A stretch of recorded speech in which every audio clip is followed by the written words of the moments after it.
Grustle, Grustle, hard. Fake cats getting scared cause my team realer. See me back on my grind. Things are different this time, my mind is clear, ain't packing no nines. I got a big nut stuck to your spine, that's cause he came and made a big change. Got me out of that game, I'm so focused I can maintain. On the task he put in my hand, look we spit it, how we live it. We Grustle till we finish, take this music to the limit, making other people timid. Yeah, we driven with aggression, rip a session with no question. OG baby, teaching lessons, speaking like this. Normally what I do is, whatever project I'm working on, I like to set the whole framework so I'm in that frame of mind. So when I named this mixtape, The Missing Piece, every song that I wrote was toward that title. You know, toward something missing out of the game, something missing out of music, something missing out of your life. And every song that I write goes toward that. Even, you know, I'll give y'all a little sneak peek of what's coming up. The next joint I'm working on now is late nights and early mornings. So every song is going to be talking about the grind. Every song is going to be in the context of what the title of the project is. And that's what helped for me personally. That's what helps me write better. Yo, style is really different. When people hear it, they're like, yo, that's rugged, yo, that's hard. Yeah, I like it, but then at the same time, somebody else who doesn't listen to hip hop loves it too. So I guess it's just one of them styles that's like defining itself. But you know, at the end of the day, I just try to be me in everything, and that's my style. My style is being me, but still kind of keeping it street, because that's how I am. If I get in a different creative mode, I could be, you know, I could be a little different, and it doesn't mean that everything that I create is like hardcore hip hop, because it's not. But my style is definitely relatable. But I guess as y'all take this journey with me, we'll define that style. And I'll let the beat talk to me, man. I can get a beat from either Black AP, narrator, anybody, or just if I'm doing a little jacking for beats, I'll let the beat talk to me. I'm in my room. I got recording equipment right in the room, and I just bump and walk around the room until different things come, and then it comes out. And then once I get in the creative process, I'm going. Normally what I do is, whatever project I'm working on, I like to set the whole framework so I'm in that frame of mind. I guess what separates me from other rappers, I guess it's just my style and how I bring my message across. You know, everybody does it different in the game, but the way that I do it, I kind of try to stay a little witty with it, but at the same time get my message across.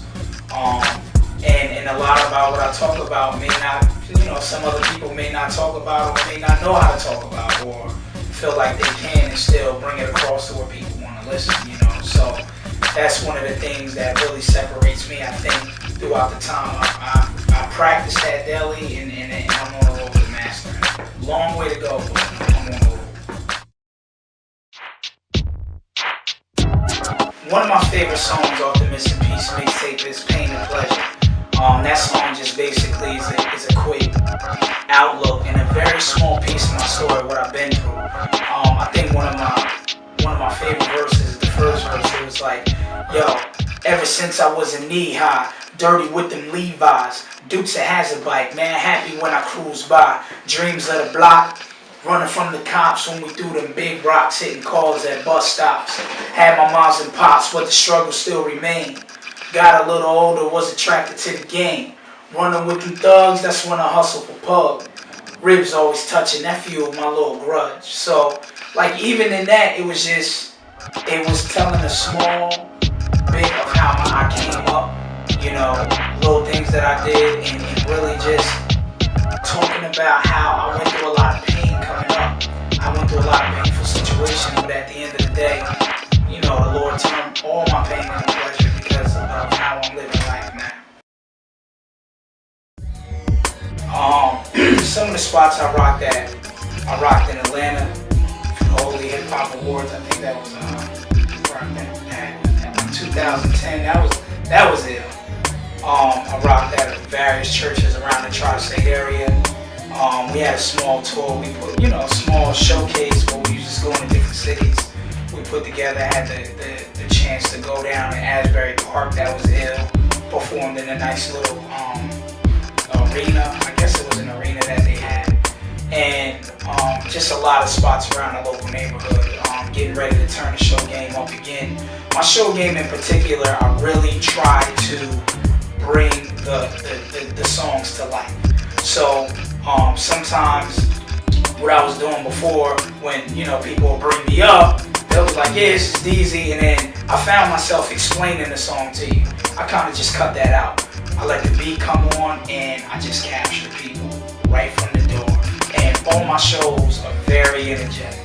Very energetic. I believe that a good live show gets people on their feet, keeps people engaged, and I'm moving around, I'm acting some of the verses out, and it's gonna be really crazy. All the shows coming up for this Missing Piece mixtape we putting together is gonna be different because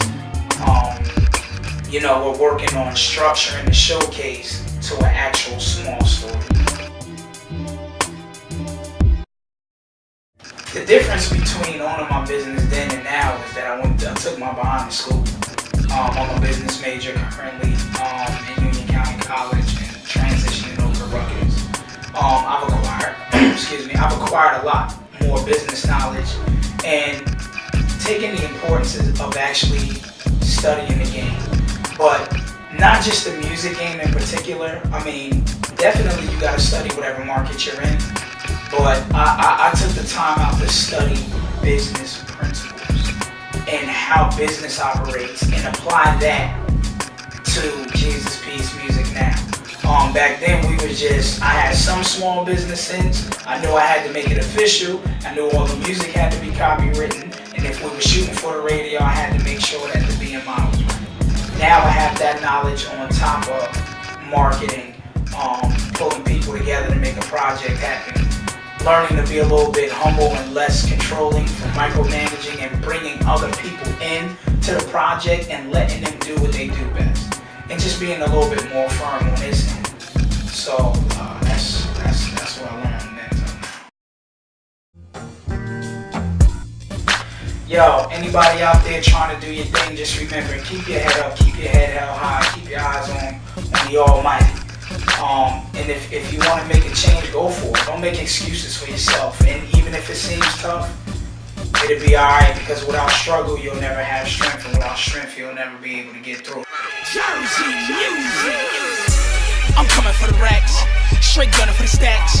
Jersey music, putting P-Funk back up on the map. Ride around and I get mines. I don't box, but I punch lines. Knock it out when it's crunch time. Soldier boy on that front line. Grustle hard.